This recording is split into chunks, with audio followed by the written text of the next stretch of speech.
Hello friends and followers. Well, I'm still hacking away on this Drake TR7 power amplifier board, and what you notice is new here. Well, I did put in a high current wire after I noticed some things that were interesting. So this wire here I've added, it's 14 gauge wire, and it goes right to the base of the transformer here that wants to take that current and run it through here to the transistors. So that now has a high current wire. And why did I do that? Well, I noticed that somebody had put a wire straight through that choke. So you can see there's a wire through that choke.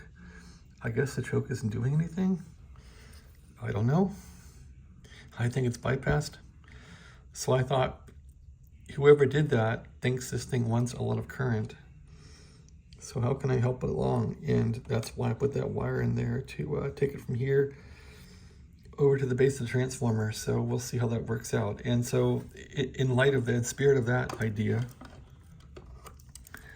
I put this piece of wire in here, a piece of 14 gauge from where the positive comes into the board. I guess it comes in where? Yeah, it comes in here. Put a piece of 14 gauge into the base of this coil. So, yep, should be getting high current, at least on the positive side. And that's it. I should put this back together now and quit messing with it. I'm gonna break it. It's probably already broken. Let's see if it works now. I'm just gonna put it back in and see if it'll fire up or short out. After all this work, screw this thing onto the heatsink.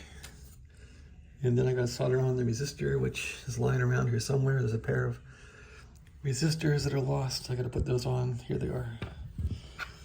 Put these guys on that transformer and tighten everything down. Put some paste on it. Here's the paste. Put some paste on it and put it back together. So I think that's the phase I'm in now. No more effing around with this damn thing. I sure hate that hack I have in here. That's ugly and awful. It's shameful, but it might work. All right, thanks for watching. Have a great day.